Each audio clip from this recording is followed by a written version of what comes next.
বর্তমান দিনে এই মানব এই যে আজকের দিনে উন্নত মানব কি চায়? সে চায় শক্তি, সে চায় শান্তি। তো আমরা এই শক্তি, এই শান্তি কোথায় পাবো?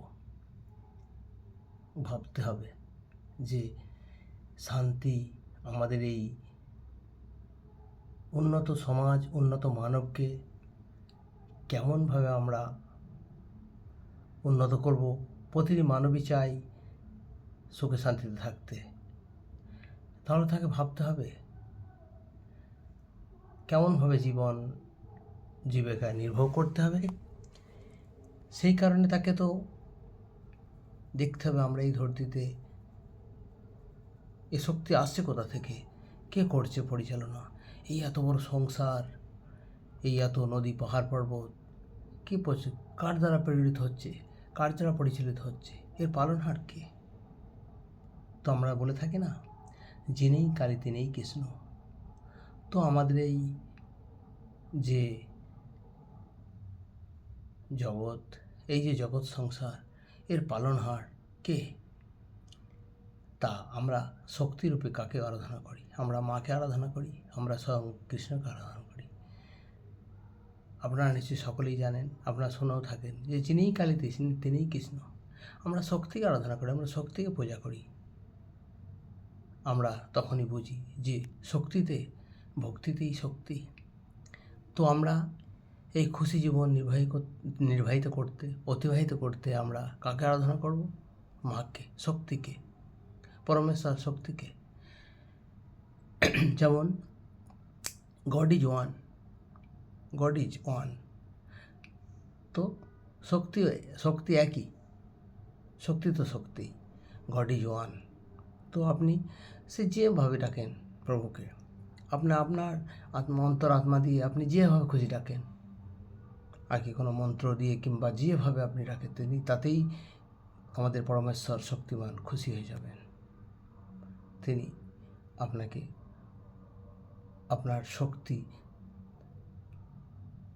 তার শক্তি দিয়ে আপনাকে অবশ্যই খুশি রাখবেন। আপনার জীবন যাতে সুন্দরভাবে অতিবাহিত হয় অবশ্যই দেখবেন। তিনিই তো পালনহার, তিনি সকলের পিতা, তিনি পরমেশ্বর। অতএব আমরা কেন চিন্তা করব? আমরা তো সকলেই তার সন্তান। তো কেন আমরা ব্যর্থ চিন্তা করব? আমরা শক্তিকে, আমরা যেটুকু নিয়ে ভাববো, আমরা কর্ম করে যাব, আর শক্তিকে ভাববো, শক্তি নিয়ে ভাববো। আমরা ব্যর্থ চিন্তা করে আমরা মন খারাপ করব না। কেন মন খারাপ করব? আমরা চিন্তা করে আমরা কেন আমাদের শরীরকে নষ্ট করব? সেই টাইমটুকু আমরা শক্তির আরাধনা করব। তাহলে আপনি বুঝতে পারবেন যে আপনার জীবন এত স্বতঃস্ফূর্তভাবে, এত সুন্দরভাবে আপনার জীবন অতিবাহিত আপনি ভাবতেই পারবেন না। আপনি একবার দেখুন না, আপনার জীবন এই ধরতি, এই হরাভরা সুন্দর জগৎ যে পালনকর্তা তিনি রচনা করেছেন, সত্যি অকল্পনীয়। আপনি একবার ভাবেন, এই যে বিশ্বজগৎ, এই জগতে কি না আছে। আপনি দেখুন কত ধরনের জীব, কত কি এই সুন্দর এই পৃথিবীতে। আপনি আপনার এই দুটো সুন্দর চোখ দিয়ে আপনি সুন্দর মনে এই প্রভুর যে আপনার আত্মা দিয়ে অনুভব করেন, অবশ্যই আপনার খুঁজতে মন ভরে যাবে। প্রভুর যে চমৎকার, প্রভুর যে কে রচনা করেছেন এই সুন্দর এই পৃথিবী, আপনি একবার ভেবে দেখুন। আপনি চোখ বন্ধ করে ভাবুন, আপনি প্রভুর সংসারকে নিয়ে ভাবুন। আপনাকে ব্যর্থ চিন্তা করা লাগবে না। কেন আপনি অযথা চিন্তা করবেন? তিনি ছেড়ে দেন, তিনি শক্তির উপর আপনার জীবনকে ছেড়ে দেন। অবশ্যই আমরা ব্যর্থ চিন্তা করি, তিনি সর্বত্র, তিনি সব দেখবেন, তিনি সব কিছু করবেন, সকল কর্তা কিন্তু পালনহার। তাহলে কেন আমরা ব্যর্থ চিন্তা করব? আমরা তার চরণে সঁপে দিই আমাদের জীবনকে। অতএব আপনি যারই ভক্ত করেন না, সে কৃষ্ণকেই স্বয়ং পরমেশ্বরকে ডাকেন, কালীকে ডাকেন, যাকে ডাকেন, আপনার যাকে ভালো লাগে আপনি ডাকেন, তিনি সাড়া দেবেন। আপনাকে এ নিয়ে ব্যর্থ চিন্তা করতে হবে না, আপনি অবশ্যই ডাকবেন। আপনি কর্ম করে যান। হ্যাঁ, মন আপনাকে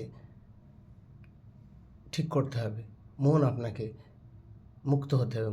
মনকে আপনাকে, যেমন গৌতম বুদ্ধ বলে গেছেন, সৎচিন্তা, সদ্বাক্য, সৎকর্ম। তো সৎচিন্তা আপনার মনকে রাখতে হবে, এই গৌতম বুদ্ধের যে বাণী। তো একে একে আমাদের এই ধরতে,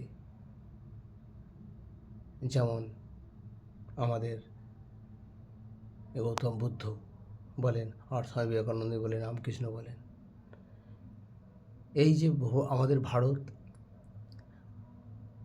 কত ঋষি মহাঋষি, কত অশোকের মতো মহারাজা, হর্ষবর্ধন, আপনি ভাবেন একবার।